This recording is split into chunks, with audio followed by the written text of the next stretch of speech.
Hello. कैसे हो आप लोग सब? पढ़ाई कैसी चल रही है? आशा करता हूँ कि सब अच्छे होंगे और पढ़ाई कर रहे होंगे।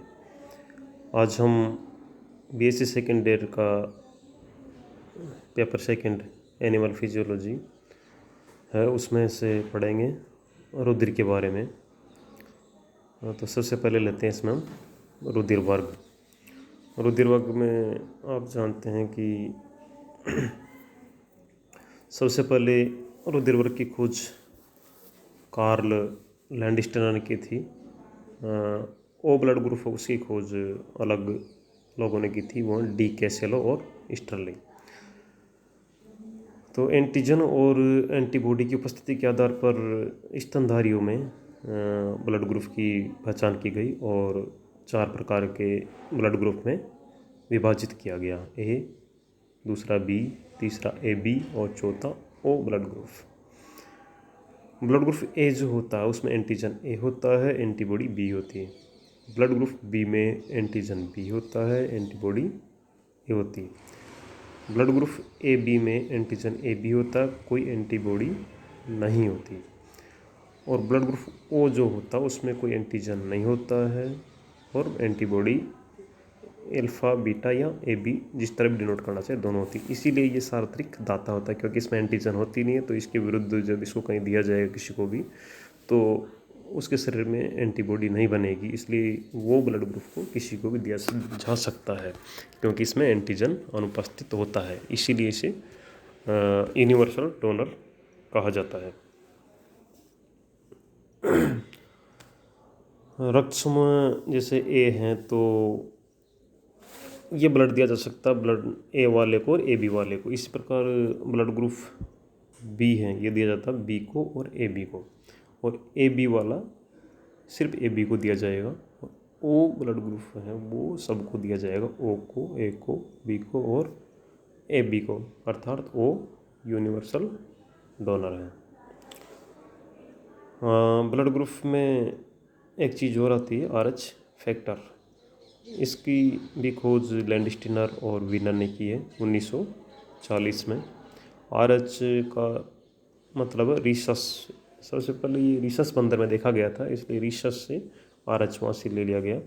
तो जिस व्यक्ति में आरएच फैक्टर प्रेजेंट है उसे आरएच पॉजिटिव कहा जाता है, जिसमें आरएच फैक्टर एब्सेंट उसे आरएच नेगेटिव कहा जाता है।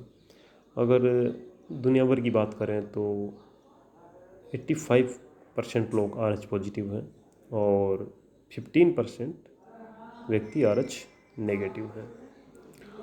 इसी के आधार पर, इसकी उपस्थिति के आधार पर ही ब्लड ग्रुप को, जैसे ए पॉजिटिव, ए नेगेटिव, जैसे ए ब्लड ग्रुप के साथ अगर आरएच फैक्टर तो ए पॉजिटिव, इस तरह कहा जाता है। तो आपको देखने में आया होगा कि ज़्यादातर लोग पॉजिटिव ब्लड ग्रुप के मिलते हैं, क्योंकि 85% लोग आरएच फैक्टर के साथ होते हैं। अब आरएच फैक्टर से संबंधित एक बीमारी है जो कई बार पूछा जाता है आपके एग्ज़ाम में, बहुत अच्छा सा नाम है, इरिथ्रोब्लास्टोसिस फिटेलिस।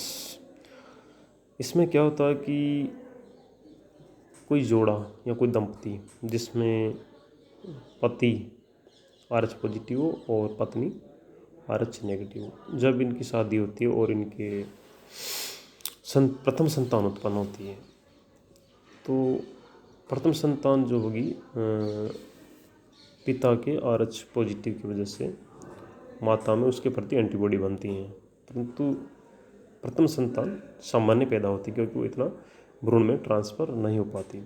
लेकिन जब दूसरी संतान बनेगी इनके संयोग से, तो फिर एंटीबॉडी उसके प्रति बन चुकी होगी और वो उसका विरोध करेगी, और जिससे दूसरा जो भ्रूण होगा उसमें आरबीसी का एग्लूटेशन हो जाएगा, थक्का बन जाएगा और उस शिशु की मृत्यु हो जाएगी। इसीलिए इसको बोलते हैं इरिथ्रोब्लास्टोसिस फिटेलिस। इरिथ्रो मतलब आरबीसी का नष्ट होना, फिटेलिस यानी भ्रूण में आरबीसी का नष्ट हो जाना। ऐसा कब होता है? जब आरएच पॉजिटिव आरएच नेगेटिव माता से दूसरा सामान्यतः दूसरा भ्रूण बनता तब। ये तो थी आरएच ब्लड ग्रुप, आरएच के बारे में और ब्लड ग्रुप के बारे में सामान्य जानकारी। अब पढ़ते हैं ब्लड क्लॉटिंग के बारे में। रक्त स्कंदन कैसे होता है, किस तरह से रक्त स्कंदन की प्रक्रिया चलती है। दोस्तों, आप जानते हैं कि अगर रक्त स्कंदन नहीं होगा तो मनुष्य या कोई भी स्तनधारी जीवित नहीं रह सकता, क्योंकि चोट लगना आम बात है। कहीं ना कहीं कभी ना कभी चोट लग जाती है और ब्लड बहने लगता है। तो रक्त स्कंदन की प्रक्रिया की वजह से ही वो रुधिर बहना बंद हो जाता है और जान बचती है। लेकिन दूसरी बात है कि अपने बॉडी के अंदर शिराओं और धमनियों में रक्त बहना ज़रूरी है। अगर वहाँ अंदर ही जम जाएगा तो उससे भी मृत्यु हो जाएगी। तो शिराओं और धमनियों में रक्त को कौन नहीं जमने देता? हिपेरिन एक प्रतिस्कंदक है, एंटीकोगुलेंट है, जो शिराओं और धमनियों में रक्त को जमने नहीं देता है। परंतु जब चोट लगती है तो बाहर ब्लड का जमना ज़रूरी है, और उस जमने की जो प्रक्रिया है उसके लिए कुछ फैक्टर्स होते हैं जिन्हें अपन रक्त स्कंदन कारक कहते हैं। सब मिलकर क्रिया करते हैं और जिससे ब्लड का थक्का बनता है और मनुष्य की जान बच जाती है। इस थक्के को वैज्ञानिक भाषा में थ्रोम्बस कहते हैं, यानी किसी चोट के बिना भी सामान्य रक्तवाहिनी में अगर थक्का बनता है तो उसको बोलते हैं थ्रोम्बस। अब रक्त स्कंदन कारक की बात करें तो सबसे पहला जो फैक्टर फर्स्ट जिसको बोलते हैं वो है फाइब्रिनोजन। फाइब्रिनोजन क्या होता है कि इन एक्टिव होता है, ग्लाइकोप्रोटीन का बना होता है, रक्त में घुलनशील होता है, और ये जब तक फाइब्रिन में कन्वर्ट नहीं होगा जब तक थक्का नहीं बनेगा। तो ये फाइब्रिन में जब कन्वर्ट होगा तो थक्का बन जाए, क्योंकि फाइब्रिन रक्त में घुलनशील नहीं होता है। इस फैक्टर की खोज की थी विर्चोव ने 1845 में। फैक्टर 2 है प्रोथ्रोम्बिन। यह भी इनएक्टिव फॉर्म में रहता है और थ्रोम्बोप्लास्टिन की उपस्थिति में थ्रोम्बिन में कन्वर्ट होता है। थ्रोम्बोप्लास्टिन कहाँ से निकलता है?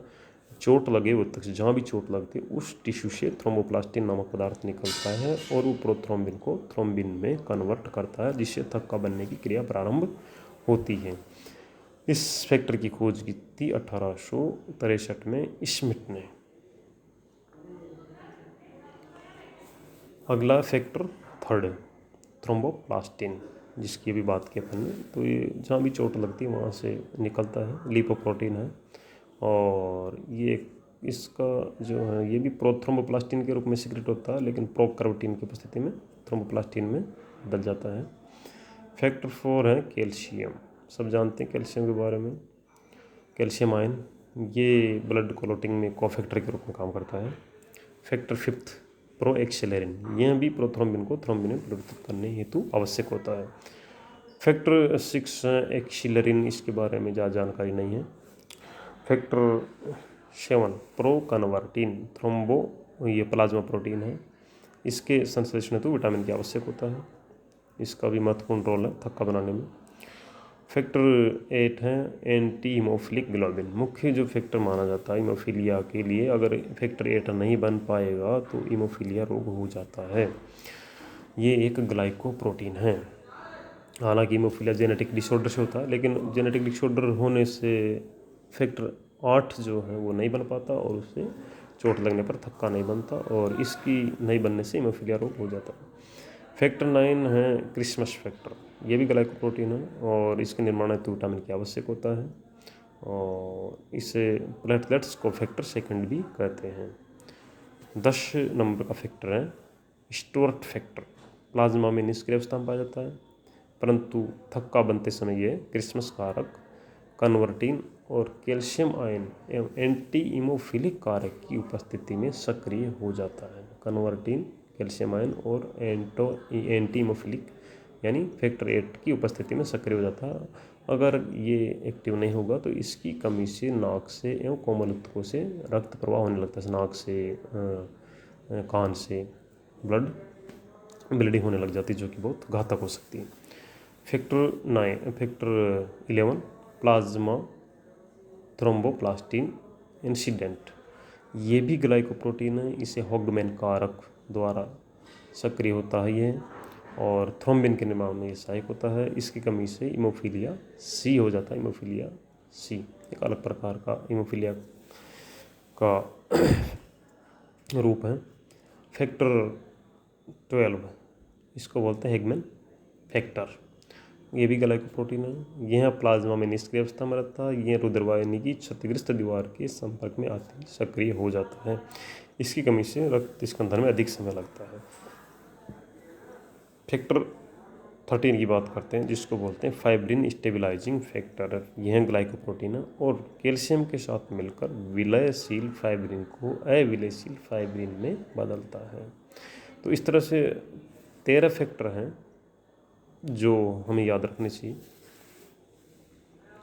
और ये कई बार बड़ा क्वेश्चन भी पूछ लिया जाता है और छोटे छोटे क्वेश्चन में पूछ लिया जाता है, थ्रोम्बस किसे कहते हैं या कैल्शियम का क्या रोल है, इस तरह से भी पूछ लिया जाता है। थ्रोम्बोप्लास्टिन क्या है। तो एक एक लाइन के 2-2 लाइन के क्वेश्चन भी यहाँ से बनते हैं। तो पर्टिकुलर भी याद होना चाहिए और पूरे 13 के 13 नाम भी याद होने चाहिए।